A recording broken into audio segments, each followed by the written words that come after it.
ఓం శాంతి.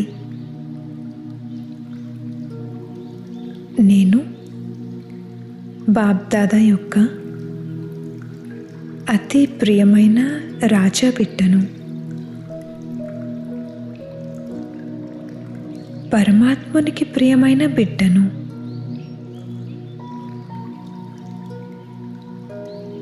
నేను విశేషమైన రాజా బిడ్డను. రాజయోగిని, స్వరాజ్యాధికారిని.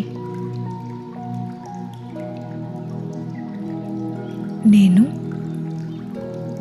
భవిష్యత్తులో పొందబోయే అఖండ రాజ్యాధికారంతో పోలుస్తూ వర్తమానంలోని నా కంట్రోలింగ్ పవర్ను, రూలింగ్ పవర్ను చెక్ చేసుకుంటున్నాను.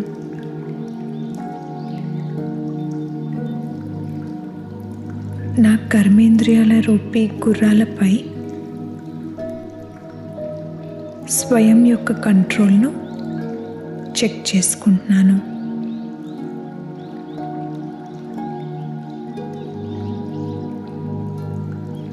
ఆత్మనైన నేను ఒక దృశ్యాన్ని నా ఎదురుగా చూస్తున్నాను.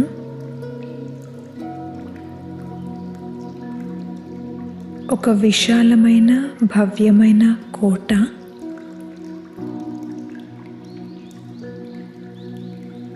ఆ కోటపై నలువైపుల నుండి దాడి జరుగుతుంది.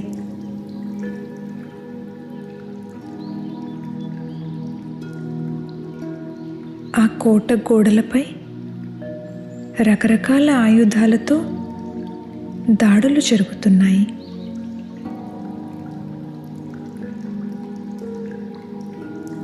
అగ్నిగోళాలు ఆకాశం నుండి ఆ కోట లోపలికి పడుతున్నాయి.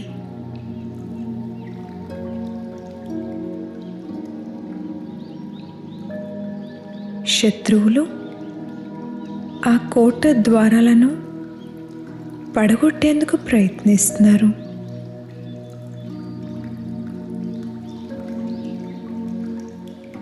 కొంతమంది శత్రువులు ఆ కోట లోపలికి దూసుకుపోయి దాడి చేస్తున్నారు.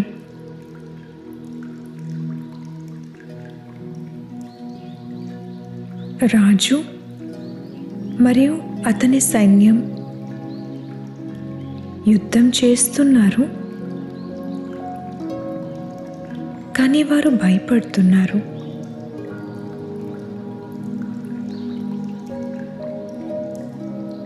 ఇప్పుడు రాజు మనస్ఫూర్తిగా పరమాత్మను తలుచుకుని ఆ సర్వశక్తివంతునితో కంబైన్డ్ స్వరూపంలోకి వచ్చారు. ఇప్పుడిక కథ మెల్లమెల్లగా మెల్లమెల్లగా మారిపోయింది. మరియు రాజు విజయం పొందాడు.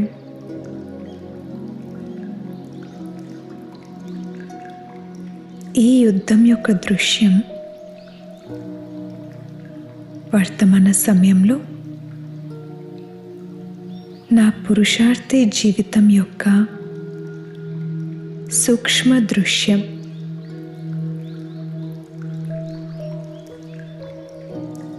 ఆ దాడి మాయారూపీ శత్రువు యొక్క దాడి.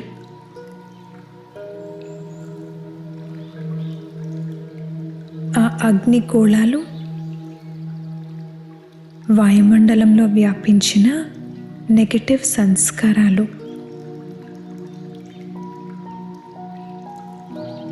నాలో ఉన్న ఆంతరిక బలహీన సంస్కారాలే స్వరాజ్యాన్ని ఖండితం చేస్తున్నాయి.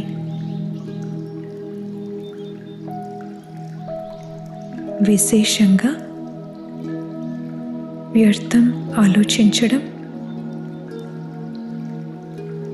వ్యర్థంగా సమయాన్ని పోగొట్టడం, వ్యర్థ మాటలు, వ్యర్థ నడవడిక, నిర్లక్ష్యంతో కూడిన సంస్కారాలు, ఈ రకరకాల ఆయుధాలు దాడి చేస్తున్నాయి.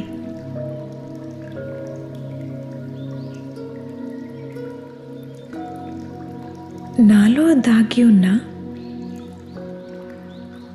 ఏదో బలహీనత ద్వారానే మాయ నన్ను పరమాత్ముని మార్గం నుండి తప్పించి నిరాశకు లోను చేసేందుకు ప్రయత్నం చేస్తుంది.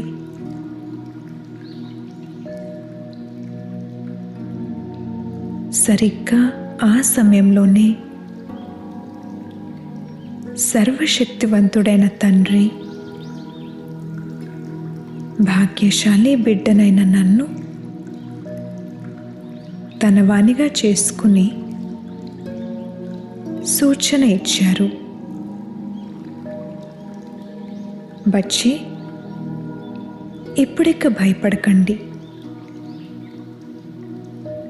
మాయ తీరును అర్థం చేసుకోండి. సోమరితనం మరియు వ్యర్థం, ఈ రెండు విషయాల పట్ల అటెన్షన్ పెట్టండి.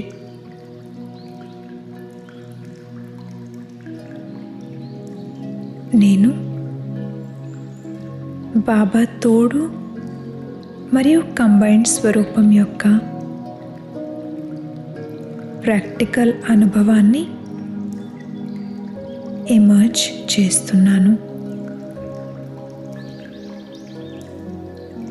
బాబా కాకుండా నా వారంటూ ఇంకెవరున్నారు? బాబా నా కోసమే కదా ఉన్నారు. ఆల్మైటీ అథారిటీ నాతో పాటు ఉన్నారు. వారి సర్వశక్తుల శక్తిని నేను స్వయంలో ఎమర్జ్ రూపంలో అనుభవం చేస్తున్నాను.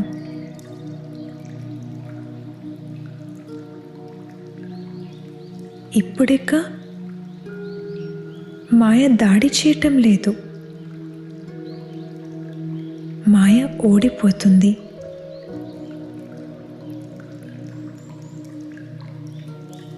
సర్వశక్తివంతుడైన తండ్రి యొక్క స్మృతితో నాకు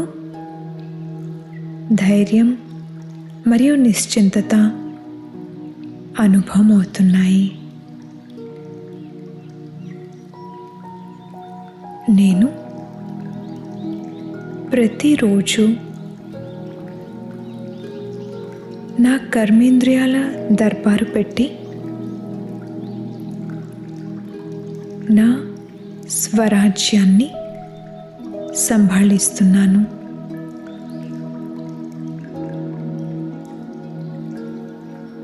బాబా సమానంగా కర్మాతీతంగా అయి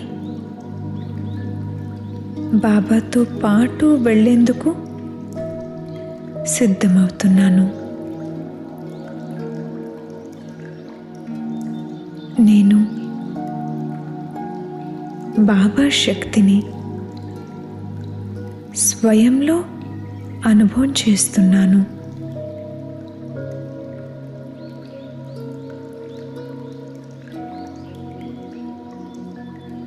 నేను బాబా యొక్క ఈ శక్తిని నా సహచరులకు కూడా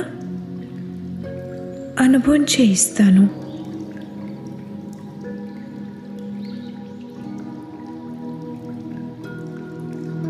నేను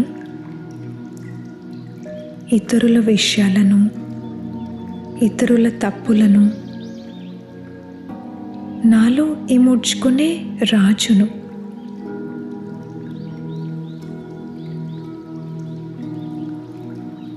ఇతరుల విషయాలను వాయుమండలంలో వ్యాపింపచేసేందుకు బదులుగా ప్రేమ మరియు దయాభావనతో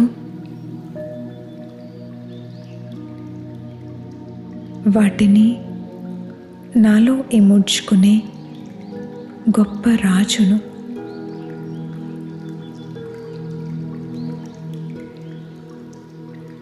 నేను నా సేవా సహచరులతో పాటు సంఘటితంగా ఉంటూనే ఇటువంటి స్థితిని తయారు చేసుకుంటూ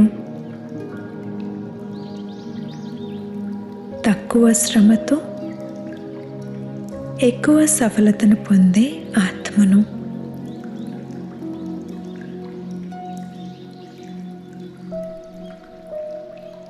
నేను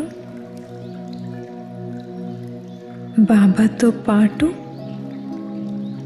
కంబైన్డ్గా ఉన్నాను.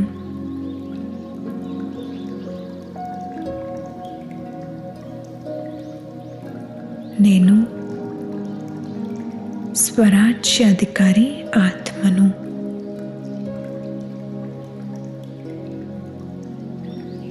ఇప్పుడు నాకు నా సంకల్పాలపై, మాటలపై మరియు కర్మలపై పూర్తి కంట్రోల్ ఉంది.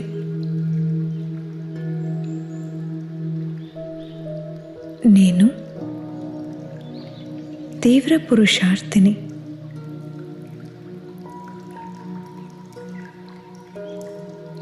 నేను సదా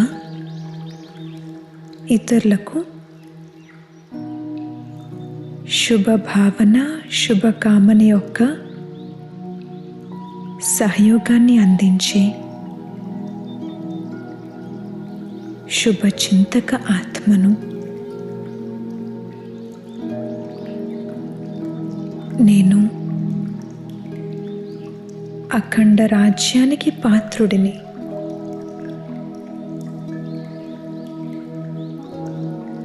నేను బాబా యొక్క అతి ప్రియమైన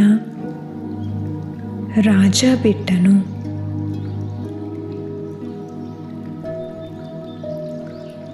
ఓం శాంతి.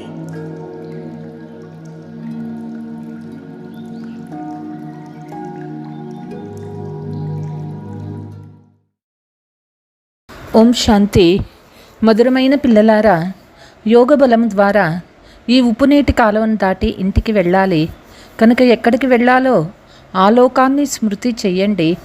ఇప్పుడు మనము పకీర్ల నుండి అంటే నిరుపేదల నుండి అమీరులం, ధనవంతులం అవుతున్నామనే ఖుషీలో ఉండండి. ప్రశ్న: దైవీ గుణాల సబ్జెక్టుపై ఏ పిల్లలకు గమనం ఉంటుందో వాళ్ళ గుర్తులు తెలపండి. మనం ఎట్లాంటి కర్మలు చేస్తామో మనల్ని చూసి ఇతరులు చేస్తారు. వారికి బుద్ధిలో ఉంటుంది. వారు ఎప్పుడూ ఎవరిని సతాయించరు. నోటి నుంచి ఎప్పుడూ తప్పుడు మాటలు రావు. మనసా వాచ కర్మణ ఎవరికీ దుఃఖం ఇవ్వరు. తండ్రి సమానంగా సుఖాన్నిచ్చే లక్ష్యమే ఉంటుంది. ఇటువంటి వారికి దైవీ గుణాల సబ్జెక్టుపై గమనం ఉందని అంటారు. ఓం శాంతి. మధురాతి మధురమైన ఆత్మీక పిల్లలకు ఆత్మీక తండ్రి అర్థం చేయిస్తూ ఉన్నారు. స్మృతి యాత్ర కూడా నేర్పిస్తూ ఉన్నారు. స్మృతి యాత్రకు అర్థాన్ని కూడా పిల్లలు తెలుసుకొని ఉంటారు. భక్తి మార్గంలో కూడా దేవతలందరినీ శివబాబాని స్మృతి చేస్తారు. కానీ స్మృతి ద్వారా వికర్మలు వినాశం అవుతాయని తెలియదు. బాబా పతిత్ పావన్లో పావనంగా తయారు చేసే యుక్తులను వారు మాత్రమే తెలియచేస్తారని పిల్లలకి తెలుసు. ఆత్మనే పావనంగా అవ్వాలి, ఎందుకంటే ఆత్మనే పతితంగా అయింది. భారతదేశంలోనే తండ్రి వచ్చి స్మృతి యాత్ర నేర్పిస్తారు. ఇంకెక్కడా నేర్పించరని పిల్లలకి తెలుసు. శారీరక యాత్రలైతే పిల్లలు చాలా చేశారు. ఈ యాత్ర కేవలం ఒక్క తండ్రి మాత్రమే నేర్పించగలరు. మాయా కారణంగా అందరికీ బుద్ధికి అవివేకం అనే తాళం వేయబడింది. పిల్లలు మీకు ఇక్కడ తండ్రి అర్థం చేయించారు. ఇంతకుముందు మనం ఎంతో బుద్ధివంతులుగా, ధనవంతులుగా, పవిత్రంగా ఉండేవారము. తండ్రి ద్వారా మీకు తెలిసింది మనం మొత్తం విశ్వానికంతా అధికారులుగా ఉండేవాళ్ళము. ఇప్పుడు మళ్ళీ అలా తయారవుతూ ఉన్నాము. తండ్రి ఎంతో గొప్ప అనంతమైన సామ్రాజ్యాన్ని ఇస్తారు. లౌకిక తండ్రి ఇస్తే 1,00,000 రూపాయలో, 1,00,00,000 రూపాయలో ఇస్తారు. ఇక్కడ మధురమైన అనంతమైన తండ్రి అనంతమైన రాజ్యాన్ని ఇచ్చేందుకు వచ్చారు. అందుకే మీరు ఇక్కడ చదువుకునేందుకు వచ్చారు. ఎవరి వద్దకు వచ్చారు? అనంతమైన తండ్రి వద్దకు వచ్చారు. బాబా అనే పదము మమ్మ అనే పదం కన్నా మధురమైనది. మమ్మ పాలన చేస్తారు, కానీ తండ్రి ఎంతైనా తండ్రి. వాళ్ళ ద్వారా అనంతమైన వారసత్వం లభిస్తుంది. మీరు సదా సుఖీలుగా, నిత్య సౌభాగ్యశాలీలుగా అవుతారు. బాబా మనల్ని మళ్ళీ అలా తయారు చేస్తున్నారు. ఇదేమీ కొత్త మాటేమీ కాదు. ఉదయం ధనవంతులుగా అవుతాము, రాత్రి అయ్యేలోకి పేదవాళ్ళం అయిపోతాము. ఈ గాయనం ఉన్నది. మీరు కూడా ఉదయం ధనవంతులు, మళ్ళీ అనంతమైన రాత్రిలో పేదవాళ్ళుగా అయిపోతారు. పిల్లలు, నిన్న మీరు విశ్వాధికారులుగా, ధనవంతులుగా ఉండేవారు. ఈరోజు మీరు ఫకీర్లుగా అయ్యారు. మళ్ళీ ఉదయం వస్తుంది కనుక మీరు ధనవంతులుగా అవుతారని బాబా ప్రతిరోజు జ్ఞాపకం చేయిస్తారు. ఇది ఎంత సహజమైన విషయమో. మేము ధనవంతులుగా అవుతున్నామనే సంతోషం పిల్లలు మీలో చాలా ఉండాలి. బ్రాహ్మణుల పగలు, బ్రాహ్మణుల రాత్రి. పగల్లో మీరు ధనవంతులుగా అవుతున్నారు. తప్పకుండా అవుతారు, కానీ నెంబర్ వారు పురుషార్థానుసారంగానే అవుతారు. ఇది యోగ బలం ద్వారా మీరు మాత్రమే దాటగల ఉప్పునీటి కాలువ అని బాబా చెప్తూ ఉన్నారు. ఎక్కడికి వెళ్ళాలో దాని స్మృతి చేయాలి. ఇప్పుడు ఇంటికి వెళ్ళాలి. మనల్ని తీసుకువెళ్లేందుకు బాబా స్వయంగా వచ్చారు. చాలా ప్రియంగా అర్థం చేయిస్తారు. మధురమైన పిల్లలారా, మీరు పావనంగా ఉండేవారు 84 జన్మలు తీసుకుంటూ పతితులుగా అయ్యారు. మళ్ళీ మీరు పావనంగా అవ్వాలి. పావనంగా అయ్యేందుకు వేరే ఉపాయమేదీ లేదు. పతిత పావనులు వస్తారు. వారి మతాన్ని అనుసరించి మీరు పావనంగా అవుతారని మీకు తెలుసు. మేము ఎలాంటి పదవి పొందుతామని పిల్లలు మీకు చాలా ఖుషి ఉంటుంది. 21 జన్మలకు మీరు సదా సుఖీలుగా అవుతారని తండ్రి చెప్తూ ఉన్నారు. తండ్రి సుఖధామ వారసత్వాన్ని ఇస్తారు. రావణ్ దుఃఖధామ వారసత్వాన్ని ఇస్తారు. రావణుడు మా పాత శత్రువని, మనల్ని పంచవికారాలనే పంజరంలో బంధించాడని మీకు తెలుసు. తండ్రి వచ్చి రక్షించి వెలుపలికి తీస్తారు. తండ్రిని ఎవరు ఎంత స్మృతి చేస్తారో వారంత ఇతరులకు కూడా తండ్రి పరిచయాన్ని ఇస్తారు. స్మృతి చేయని వారు దేహాభిమానంలో ఉంటారు. వారు తండ్రిని స్మృతి చేయలేరు. బాబా పరిచయాన్ని ఇవ్వలేరు. ఆత్మలైన మనము సోదరులము. భిన్న భిన్నమైన పాత్రను అభినయం చేసేందుకు ఇంటి నుండి ఇక్కడికి వచ్చాము. పూర్తి పాత్ర అంతా ఎలా నడుస్తుందో మీ బుద్ధిలో ఉంది. ఎవరికి గట్టి నిశ్చయం ఉంటుందో వారు ఇక్కడికి వచ్చి రిఫ్రెష్ అవుతారు. ఇది మీరు టీచర్ జతలోనే ఉండి చదవవలసుకున్న చదువు కాదు. ఇంట్లో ఉంటూ కూడా ఈ చదువు చదవచ్చు. కేవలం 1 వారం వచ్చి బాగా అర్థం చేసుకోండి. తర్వాత బ్రహ్మణీయులు కొందరిని 1 మాసానికి, మరికొందరిని 6 మాసాలకు, కొందరిని 12 మాసాల తర్వాత మధువనం తీసుకువస్తారు. నిశ్చయం కలిగిన వెంటనే పరిగెత్తి వచ్చేస్తారని బాబా అంటారు. మేము వికారులకు వశం కామని రాఖీని కూడా కట్టుకోవాలి. మనం శివబాబాతో ప్రతిజ్ఞ చేస్తాము. శివబాబా చెప్తూ ఉన్నారు, పిల్లలారా, మీరు తప్పకుండా నిర్వికారులుగా అవ్వాలి. ఒకవేళ వికారాలలోకి వెళ్ళిపోయినట్లయితే చేసుకున్న సంపాదనంతా సమాప్తమైపోతుంది. 100 రెట్లు శిక్ష పడుతుంది. 63 జన్మలుగా మీరు మోసపోయారు. ఇప్పుడు పవిత్రంగా అవ్వండి. బాబా చెప్తూ ఉన్నారు, తండ్రి స్మృతి చెయ్యండి, మీ పాపాలు భస్మమవుతాయి. ఆత్మలంతా పరస్పరంలో సోదరులు. ఎవరి నామరూపాలలో చిక్కుకోరాదు. ఎవరైనా ఒకవేళ రెగ్యులర్గా చదవటం లేదంటే త్వరపడి వారిని ఇక్కడికి తీసుకురాకూడదు. బాబా చెప్తారు, ఒక్క రోజులోనే బాణం తగలవచ్చు, కానీ వివేకంతో పని చేయాలి. బ్రాహ్మణులు మీరు అందరికంటే ఉత్తమమైన వారు. మీది సర్వోత్తమ కులము. ఇక్కడ ఏ సత్సంగాలు మొదలైనవి ఉండవు. సత్సంగాలు భక్తి మార్గంలో ఉంటాయి. సత్యమైన సాంగత్యము రక్షిస్తుందని మీకు తెలుసు. సత్యయుగ స్థాపన ఎప్పుడు జరగవలసి ఉంటుందో అప్పుడు సత్యమైన సాంగత్యం లభిస్తుందని మీకు తెలుసు. ఇది ఎవ్వరి బుద్ధిలోనూ రాదు, ఎందుకంటే బుద్ధికి తాళం వేయబడి ఉంది. ఇప్పుడు సత్యయుగంలోకి వెళ్ళాలి. ఈ సత్యమైన సాంగత్యము పురుషోత్తమ సంగమయుగంలో మాత్రమే లభిస్తుంది. ఆ గురువులు సంగమయుగవాసులు కారు. బాబా ఎప్పుడు వస్తారో అప్పుడు బేటా అని పిలుస్తారు. ఆ గురువుల్ని మీరు బాబా అని పిలవరు. పూర్తిగా బుద్ధికి గాడ్రేజ్ తాళం వేయబడి ఉంది. బాబా వచ్చి తాళాన్ని తెరుస్తారు. మనుషులు వజ్ర సమాన జీవితాన్ని తయారు చేసుకునేందుకు బాబా ఎన్ని యుక్తులు రచించారో వచ్చి చూడండి. మ్యాగజైన్లు, పుస్తకాలు మొదలైనవి ముద్రిస్తూ ఉంటారు. అనేకుల కళ్యాణం జరిగినప్పుడు అనేకుల నుండి ఆశీర్వాదాలు లభిస్తాయి. ప్రజలను తయారు చేసుకునే పురుషార్థం చేయాలి. స్వయాన్ని బంధనముక్తులుగా చేసుకోవాలి. శరీర నిర్వహణార్థం సర్వీస్ కూడా తప్పకుండా చేయాలి. ఈశ్వరీయ సేవ కేవలం ఉదయం సాయంత్రం మాత్రమే ఉంటుంది. ఆ సమయంలో అందరికీ టైం ఉంటుంది. ఎవరి జతలో మీరు లౌకిక సేవ చేస్తారో వారికి కూడా 2 తండ్రుల పరిచయం ఇస్తూ ఉండండి. లౌకిక తండ్రి అందరికీ వేరుగా ఉంటారు. పారలౌకిక తండ్రి అందరికీ ఒక్కరే, వారే సుప్రీం. నా పాత్ర కూడా ఉందని బాబా చెప్తూ ఉన్నారు. పిల్లలు, మీరు ఇప్పుడు తండ్రి పరిచయాన్ని తెలుసుకున్నారు. ఆత్మను కూడా మీరు తెలుసుకున్నారు. బ్రుకుటి మధ్యలో మెరుస్తున్న అద్భుతమైన నక్షత్రము అని ఆత్మ గురించి చెప్తారు. బ్రుకుటిని అకాల సింహాసనము అని కూడా అంటారు. ఆత్మను ఎప్పుడూ మృత్యు కబలించలేదు. అది కేవలం మలినంగా మరియు స్వచ్ఛంగా అవుతూ ఉంటుంది.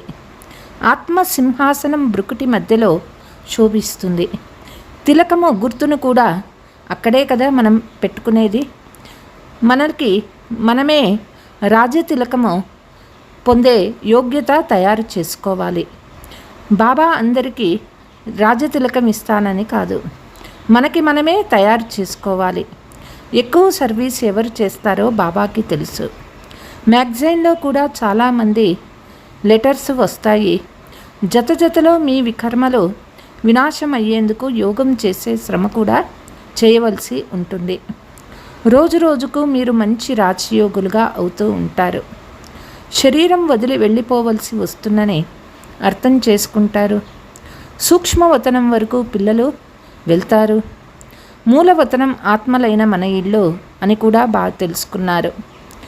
మనుషులు శాంతిధామం కొరకు భక్తి చేస్తారు. సుఖధామం గురించి వారికి తెలియదు. స్వర్గంలోకి వెళ్ళేందుకు శిక్షణ బాబా తప్ప ఇతరులెవ్వరూ ఇవ్వరు. ఇది ప్రవృత్తి మార్గము. ఇరువురు ముక్తిధామానికి వెళ్ళాలి. అక్కడ వ్యతిరేక మార్గాన్ని చూపిస్తారు. ఎవ్వరూ వెళ్ళలేరు. చివరి సమయంలో బాబా అందరినీ తీసుకువెళ్తారు. ఇది వారి కర్తవ్యము. కొందరు బాగా చదువుకొని రాజ్య తిలకం తీసుకుంటారు. మిగిలిన వారంతా ఎలా చదవగలరు? నెంబర్ వారుగా ఎలా వస్తారో అలాగే నెంబర్ వారుగా వెళ్తారు. ఈ విషయాలపై ఎక్కువ సమయాన్ని వ్యర్థం చేయకండి. కొందరు బాబాని స్మృతి చేసేందుకు కూడా సమయం దొరకదని చెప్తారు. అటువంటి మాట అప్పుడు ఆ మాటలలో సమయం ఎందుకు వ్యర్థం చేస్తారు? తండ్రి అనంతమైన తండ్రియే కాక టీచర్, గురువు కూడా అయ్యారనే నిశ్చయం మీకు ఉంది. కాబట్టి ఇతరులెవరిని స్మృతి చేయవలసిన అవసరం మీకు ఉండదు. కల్పకృతం కూడా శ్రీమతానుసారం నడుచుకొని పావనమయ్యామని మీకు తెలుసు. గడి గడి చక్రాన్ని కూడా తిప్పుతూ ఉండండి. మీ పేరు స్వదర్శన చక్రధారులు. బావిలోని నీటిని చాంతాడుతో తోడుకునే చక్రము జ్ఞానసాగర్ నుండి నింపుకునేందుకు మీరు ఎక్కువ సమయం పట్టదు, కానీ ఖాళీ చేసుకునేందుకు చాలా సమయం పడుతుంది. మధురమైన అపురూపమైన పిల్లలు ఎందుకంటే కల్పం తర్వాత వచ్చి కలిశారు. పక్కా నిశ్చయం మీకు అవసరం. 84 జన్మల తర్వాత మళ్ళీ తండ్రితో వచ్చి కలిశాము. మొట్టమొదట ఎవరు భక్తి చేశారో వారే మొదట జ్ఞానం తీసుకునేందుకు కూడా యోగ్యులు అవుతారు. ఎందుకంటే భక్తి ఫలం కావాలి కదా. బాబా చెప్తూ ఉన్నారు, సదా మీ ఫలాన్ని వారసత్వాన్ని స్మృతి చేస్తూ ఉండండి. ఫలము అనే శబ్దము భక్తి మార్గానికి చెందింది. వారసత్వము సరి అయినది. అనంతమైన తండ్రిని స్మృతి చేయటం వల్ల వారసత్వం లభిస్తుంది. అందుకు ఏ ఇతర ఉపాయము లేదు. భారతదేశము ప్రాచీన యోగము ప్రసిద్ధమైనది. భారతదేశపు ప్రాచీన యోగాన్ని నేర్చుకున్నామని వారు భావిస్తారు. డ్రామా అనుసారము వారు హఠయోగులుగా అవుతారని బాబా చెప్తూ ఉన్నారు. ఇప్పుడు మీరు రాజయోగం నేర్చుకుంటున్నారు. ఎందుకంటే ఇప్పుడు ఇది సంగమ యుగము. వారి ధర్మము వేరు. వాస్తవానికి వారి గురువులను ఆశ్రయించరాదు, కానీ డ్రామా అనుసారము తప్పకుండా గురువుల్ని చేసుకుంటారు. పిల్లలు మీరు ఇప్పుడు ధర్మసమ్మతంగా అవ్వాలి. ఎందుకంటే ధర్మంలోనే శక్తి ఉంది. మిమ్మల్ని ఏ దేవీ దేవతలుగా తయారు చేస్తానో ఆ దేవీ దేవతా ధర్మము చాలా సుఖం ఇస్తుంది. నాతో ఎవరి యోగాన్ని జోడిస్తారో వారికి తండ్రి శక్తి కూడా లభిస్తుంది. కాబట్టి తండ్రి స్వయంగా ఏ ధర్మాన్ని స్థాపిస్తారో అందులో చాలా శక్తి ఉంది. మీరు పూర్తి విశ్వానికి అధికారులుగా అవుతారు. ఈ ధర్మంలో చాలా శక్తి ఉందని తండ్రి మహిమ చేస్తారు. సర్వశక్తివంతుడైన బాబా నుండి అనేక మందికి శక్తి లభిస్తుంది. వాస్తవానికి శక్తి అందరికీ లభిస్తుంది, కానీ నెంబర్ వారుగా లభిస్తుంది. మీకు ఎంత కావాలో అంత శక్తిని బాబా నుంచి తీసుకోండి. దైవీ గుణాల సబ్జెక్టు కూడా అవసరము. ఎవరిని కూడా విసిగించరాదు, దుఃఖపరచరాదు. మీరు ఎవ్వరి గురించి కూడా ఎప్పుడూ ఉల్టా సుల్టా శబ్దం అనరాదు. నేను ఎలాంటి కర్మ చేస్తానో నన్ను చూసి ఇతరులు కూడా చేస్తారని తెలుసు. ఆశ్రీ గుణాల నుండి దైవీ గుణాలకు రావాలి. మేము ఎవ్వరికీ దుఃఖము ఇవ్వడం లేదు కదా అని గమనించుకుంటూ ఉండాలి. ఎవరికి దుఃఖముని ఇవ్వని వారు ఇప్పుడు ఎవ్వరూ లేరు. ఏవో కొన్ని తప్పులు తప్పకుండా జరుగుతాయి. మనసా వాచ కర్మణ ఎవరికీ దుఃఖం ఇవ్వని ఆ స్థితి చివరి సమయంలో వస్తుంది. ఇప్పుడు మనం పురుషార్థి స్థితిలో ఉన్నాము. ప్రతి విషయము నెంబర్ వారు పురుషార్థానుసారంగా జరుగుతుంది.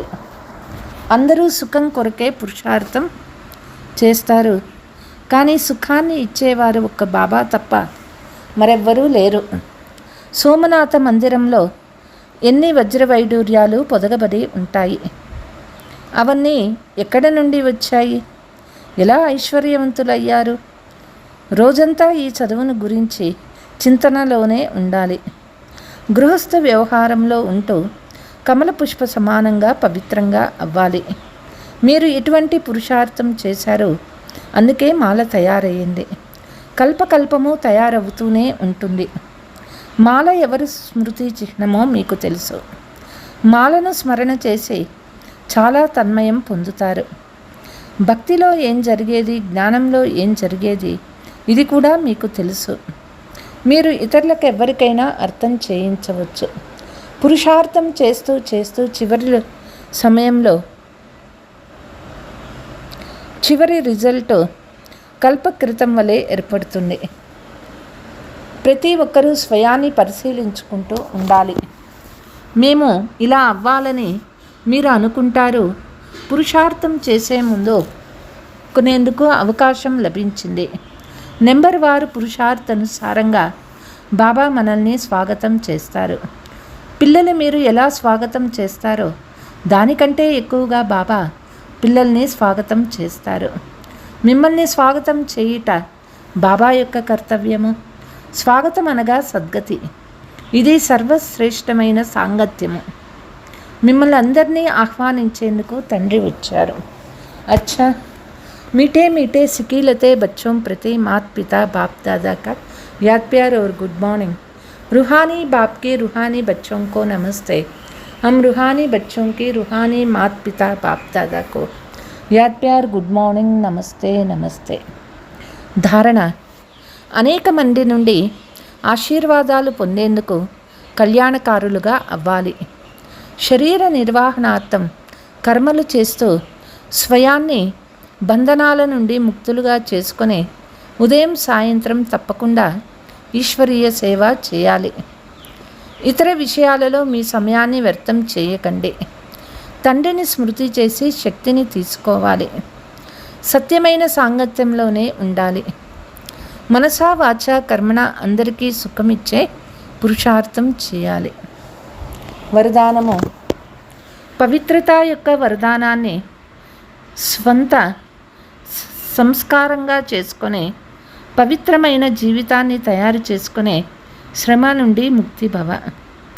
చాలామంది పిల్లలకు పవిత్రత విషయంలో శ్రమ కలుగుతుంది. దీని ద్వారా వరదాత అయిన తండ్రి ద్వారా జన్మ యొక్క వరదానం తీసుకోలేదని రుజువవుతుంది. వరదానంలో శ్రమ ఉండదు. ప్రతి బ్రాహ్మణ ఆత్మ పుట్టిన వెంటనే లభించే మొదటి వరదానం పవిత్ర భవ, యోగి భవ. ఎలాగైతే జన్మతో వచ్చిన సంస్కారాలు చాలా పక్కాగా ఉంటాయో, పవిత్రత బ్రాహ్మణ జన్మ యొక్క ఆది సంస్కారము, సొంత సంస్కారము. ఈ స్మృతి ద్వారా పవిత్ర జీవితాన్ని తయారు చేసుకోండి. శ్రమ నుండి ముక్తి అవ్వండి. స్లోగన్: ఎవరిలో అయితే సేవ యొక్క శుద్ధమైన భావన ఉంటుందో వాళ్ళే ట్రస్టీ అవుతారు. అచ్చా, ఓం శాంతి.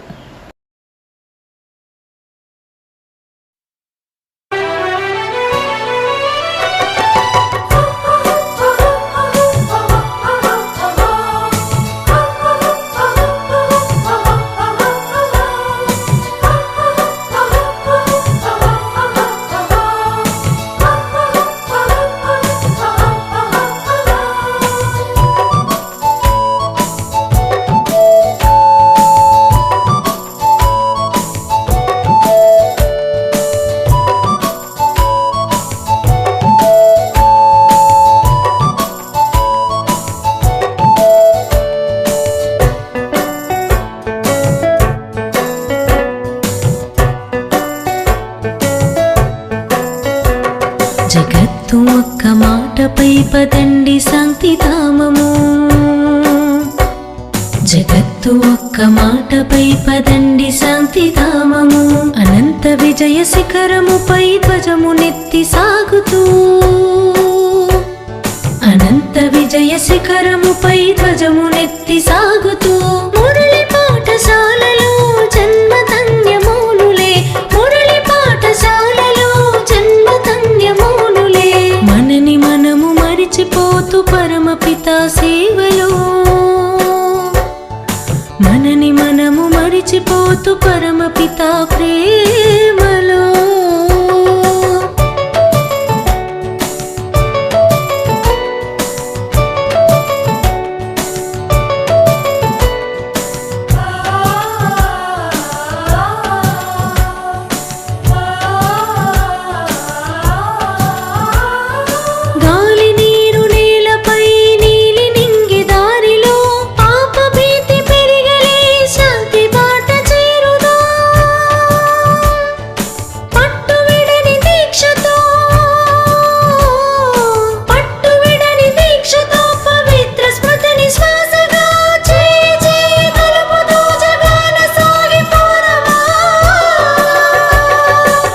ఆధ్యాత్మక్రాంతి కోసమై విశ్వశాంతి ఊపిరై,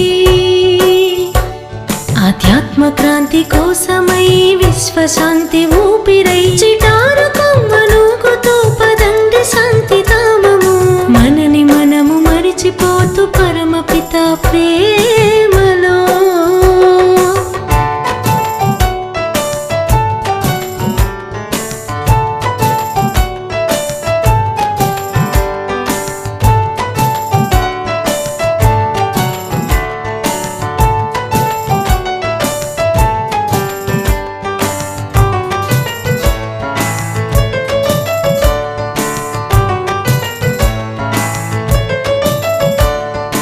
యోగమైన ధారణైన అంత సులువు కాదులే, స్మృతిని మదిన నిలిపినప్పుడు అడ్డు తొలగిపోవులే.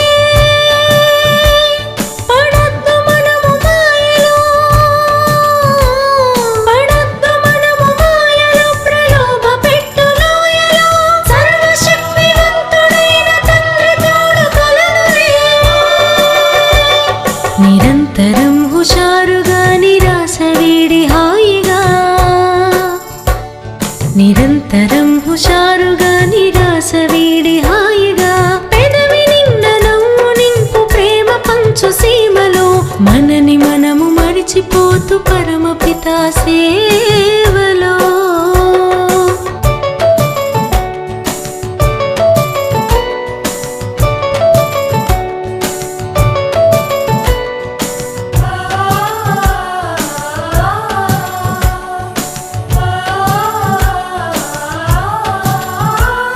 క్షణాలు తిరిగి రావులే, నిదానం ఇంకా చాలులే, శక్తినంత కూడగట్టి గమ్యానికి చేరుకో.